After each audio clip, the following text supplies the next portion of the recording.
Samsung's big party is almost here. July 9, 2025 is the date to circle because that's when the next Galaxy Unpacked goes down. And yeah, this one's going to be loaded. We're talking all the big names. The Galaxy Z Fold 7, the Z Flip 7, the very first Flip 7 Fan Edition, finally, and the brand new Galaxy Watch 8 series, including the return of the Classic. Now, if you're the type who likes being ahead of the game, Samsung's got something cool lined up. They've opened up early reservations in multiple countries, including India.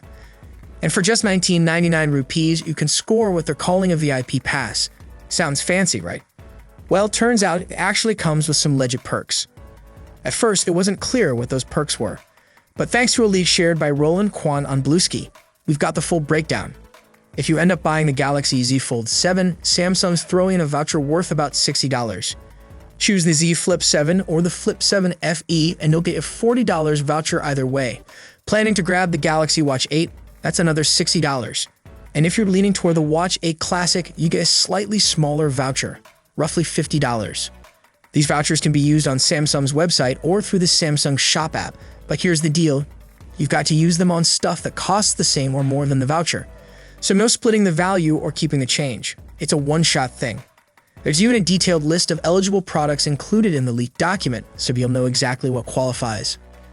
And if you're feeling a little commitment phobic, don't stress.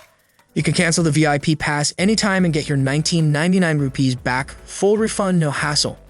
But if you use the voucher and then cancel the item you used it on, Samsung will slap on a cancellation fee. That's $99 for wearables and accessories and ours $999 for phones, tablets, or laptops. So yeah, not a bad deal if you're planning to grab one of the new devices anyway. You spend a little now and get a decent reward later, as long as you're all in. What about you? Gonna lock it in early or wait for the official reveal before making a move? Let me know what you're thinking and I'll catch you in the next one. Stay tuned, it's gonna be a fun launch.